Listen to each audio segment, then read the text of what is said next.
On May 7, 2025, India launched Operation Sindoor, a series of airstrikes targeting and destroying terrorist infrastructure within Pakistan and Pakistan-administered Kashmir. This bold move marked a turning point in India's fight against terrorism. It was a declaration that India would no longer tolerate attacks on its soil. The operation, shrouded in secrecy and executed with military precision, sent shockwaves across the globe. On April 22, 2025, the serene valley of Pahalgam in Indian-administered Kashmir became the stage for a brutal massacre.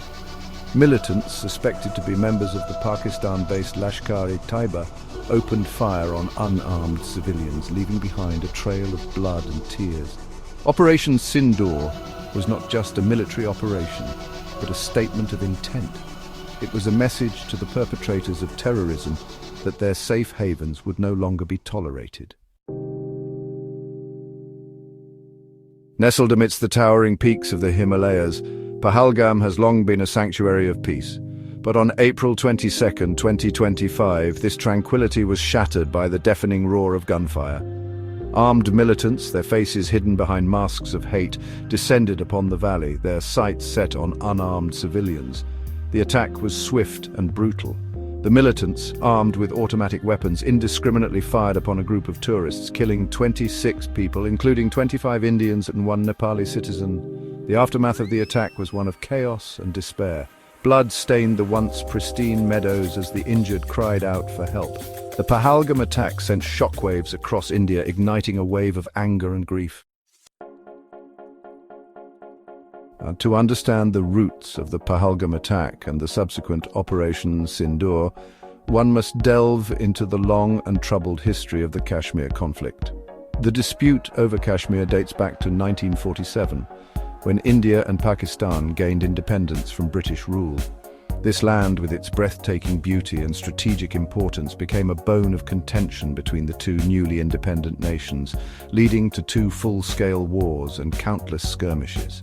The partition of India and Pakistan left Kashmir, a Muslim-majority region ruled by a Hindu Maharaja, caught in the crossfire. The Maharaja's indecision about joining either dominion led to an invasion by Pakistani tribesmen, prompting him to accede to India. This ignited the First Kashmir War, which ended in 1949 with a United Nations-brokered ceasefire line dividing Kashmir between India and Pakistan. Over the decades, Pakistan continued to support separatist movements in Indian-administered Kashmir, providing them with arms, training, and logistical support. The Pahalgam attack was a grim reminder that the wounds of the past continue to fester, threatening to erupt into open conflict once again. While the Kashmir conflict forms the backdrop of the India-Pakistan rivalry, Pakistan's support for terrorism extends beyond the disputed territory. Over the years, Pakistan has been accused of providing safe havens to various terrorist groups, allowing them to operate with impunity and launch attacks on Indian soil. From the hijacking of Indian Airlines Flight 814 in 1999 to the 2001 attack on the Indian Parliament, Pakistan-based terrorist groups have left a trail of death and destruction across India. In response, India has taken decisive actions to target and destroy terrorist infrastructure inside Pakistan. Despite mounting international pressure and evidence linking these attacks to groups operating from its soil, Pakistan has consistently denied any involvement. The Pahalgam attack, with its chilling resemblance to past incidents, fits into this pattern of Pakistan's use of terrorism as an instrument of state policy. It underscores the urgent need for the international community to hold Pakistan accountable for its actions and dismantle the infrastructure of terror that continues to operate within its borders. Section 5, Uri and Pulwama Scars on India's Memory. The Pahalgam attack, while horrific, was not the first time that Pakistan-sponsored terrorism had plunged India into mourning.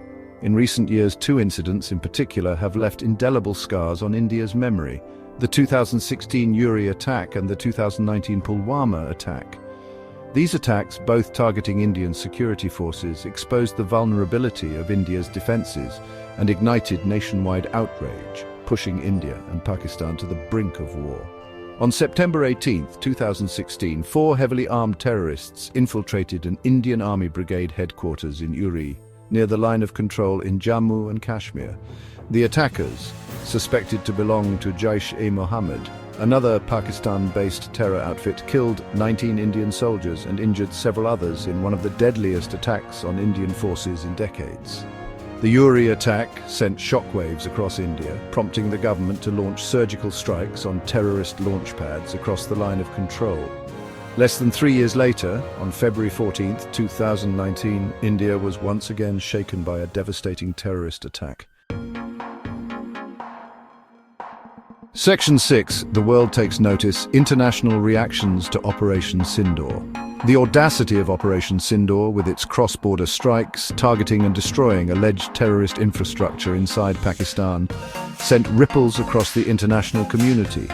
World leaders, caught off guard by the scale and intensity of the operation, scrambled to contain the fallout, fearing a wider escalation between the two nuclear-armed neighbors. The United States, while acknowledging India's right to self-defense, urged both sides to exercise restraint and engage in dialogue. The European Union echoed similar sentiments, calling for de-escalation and a peaceful resolution to the conflict. China, Pakistan's all-weather ally, expressed concern over the situation and called for all parties to maintain peace and stability in the region. While most countries acknowledged India's right to defend itself against terrorism, they also expressed concern over the potential for escalation. The international community's response to Operation Sindoor highlighted the complex geopolitical realities of the 21st century. Section 7. A precarious peace. The India-Pakistan stalemate. In the aftermath of India's bold attack and destruction of terrorist infrastructure inside Pakistan, the border remained tense, with both sides bolstering their military presence and engaging in a war of words. Diplomatic channels, already strained, were further tested as both countries expelled diplomats, suspended visa services, and imposed trade restrictions. India, emboldened by its successful operation, demanded that Pakistan dismantle the infrastructure of terrorism operating from its soil. Pakistan, on the other hand, denied any involvement in the Pahalgam attack and accused India of warmongering.